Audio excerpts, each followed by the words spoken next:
England Ford dealers. I am Abby Chin alongside Chris Forsberg. The Celtics, despite COVID, being shorthanded without their leading scorer, roll on. They get their fifth straight win, 124-97 the final over the Orlando Magic. Chris, it was a balanced game as well. I mean, the Celtics almost even scoring from the starters to the bench. First off, love Taco. Like, everyone's like, oh, take another three, pump fakes him, still drives it, gets the dunk. That was super fun to see the bench spilling out onto the floor. The bench deserves a lot of credit because they gave this team a little bit of a boost here. Jaylen Brown obviously stepping up into the focal point, getting a career-high 8 assists. I thought they got a lot of good contributions from everyone, including the bench. Again, they hit a little bit of a lull early there, but then they took it to another level.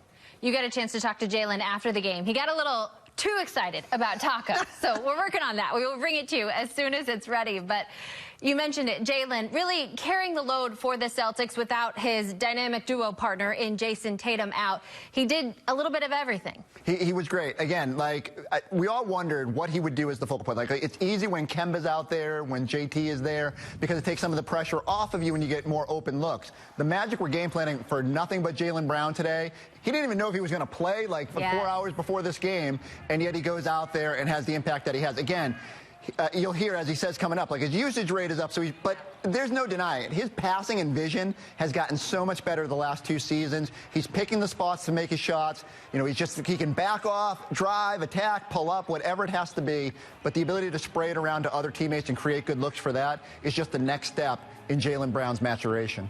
And you talk about usage rate, and there's no question Jaylen has the ball in his hands more this season than he ever has.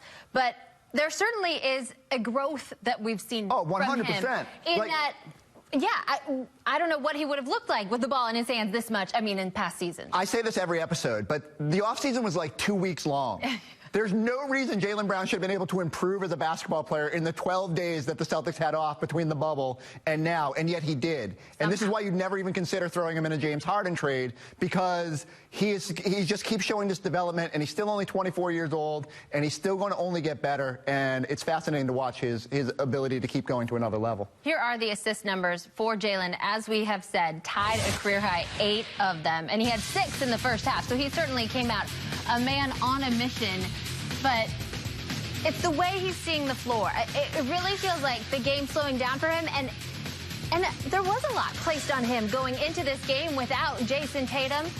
And Jaylen maintained his poise, continued to do what we've seen him do all season long. And this is what we love about Tatum, right? Like, he's learning that when he's seeing double teams to find the open man and create for others. And Jaylen is doing the same thing here. He's able to keep defenders on his hip, be able to throw it out, spray it out for Marcus Smart to get a 3. Even when he's elevating, normally you get trapped there and would make a bad pass. He knows where Marcus Smart is on the floor, just creating for others. Like, again, the way he sees the floor now versus where he was as a rookie, where he couldn't really ever find the right pass. And, like, again, you know, that was just part of his development. But now it's just astounding how much better he is at knowing where teammates are on the floor. I'm going to give a lot of credit to his grandfather, Willie B. Brown. Willie Brown, baby. He told me, I talked to him while the Celtics were in the bubble, and he said Jaylen's hands. He has been working on Jaylen a lot with his hands, and he can get even faster with that. So I think that's a huge part of this, because we did see earlier in his career a lot of turnovers, clumsy things, especially when he was driving down the lane, and that is something. Turnovers have not been an issue.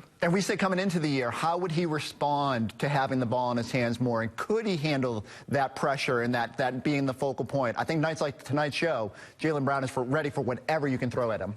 And it's so fun to watch. All right, Celtics get a big win. We will hear from Jaylen Brown coming up. You do not want to miss this interview.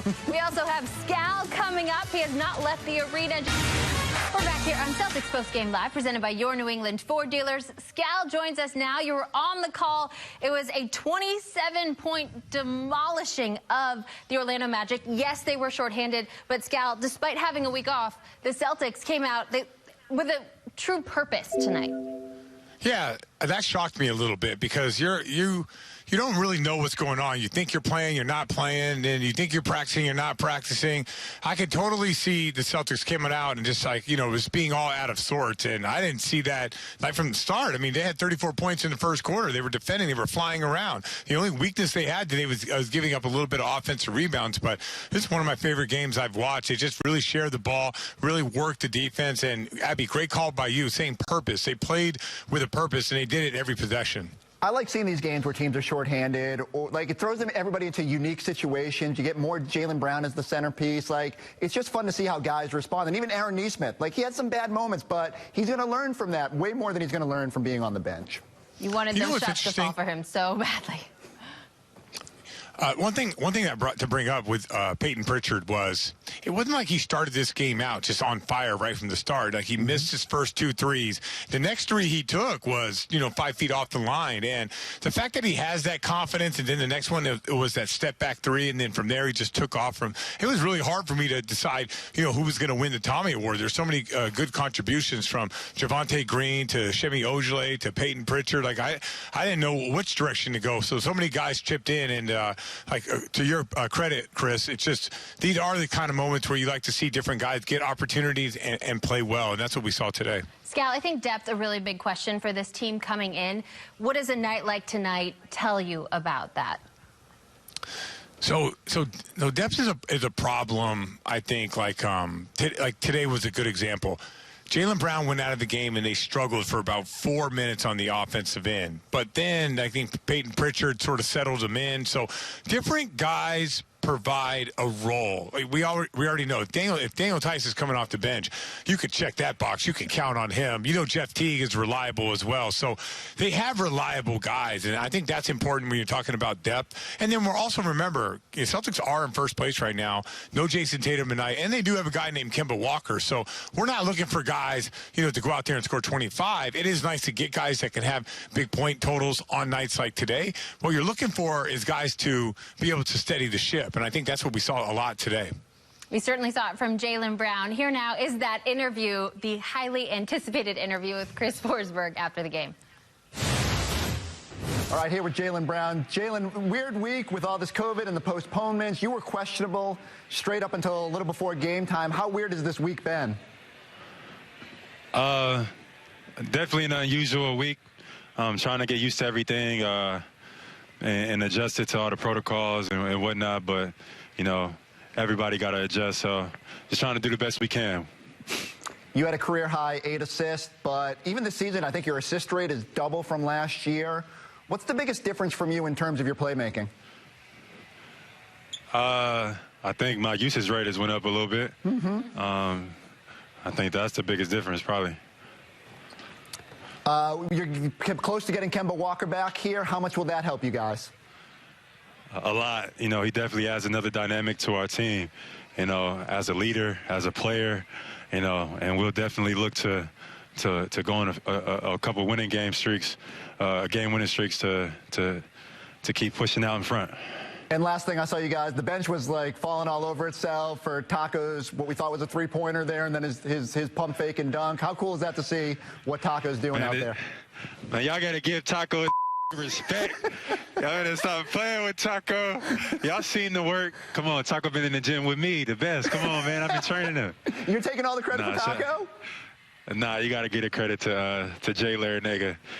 They've been doing a good job, and Taco, he's definitely made the most of every opportunity he's had, and it was good to see him come out and score some easy baskets. I remember seeing Willie Brown doing some workouts with Taco Fall this offseason, so maybe we can give some credit to Chris. Thank you, Jaylen. Yes, sir. Thank you, guys. Appreciate you. Have a good one. Put some respect on the man. Mother bleepin's respect. Mother bleepin' respect. Scal, you were awesome on the call, by the way. Do it! Take the shot! It was awesome. Yeah, I mean, why not, right? It's like I'm vicariously living through Taco all my regrets of like being a guy. I wish I would have been the man down the stretch too. Whatever. What's that like, Scott, being on a bench when a guy like that has a moment and you guys are tripping all over each other? Isn't like how much fun is that? Why are you asking me? I'm the guy saying, that's having the moment. When you put like your one bucket, then you look over and all the other guys are celebrating. How tough is that to do, to come off cold and hit a shot like that?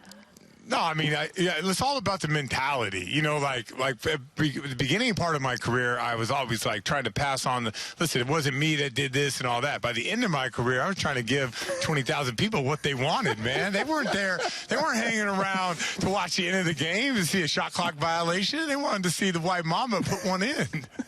Gal, really quick before you go, talk to me about Jaylen Brown playmaking, tying his career high in assists tonight. Yeah, he said it's just about usage, but I mean, obviously there's a responsibility with that, and I think he's nailing it. He plays with great pace when he has the ball in his hands. He's picking up different nuances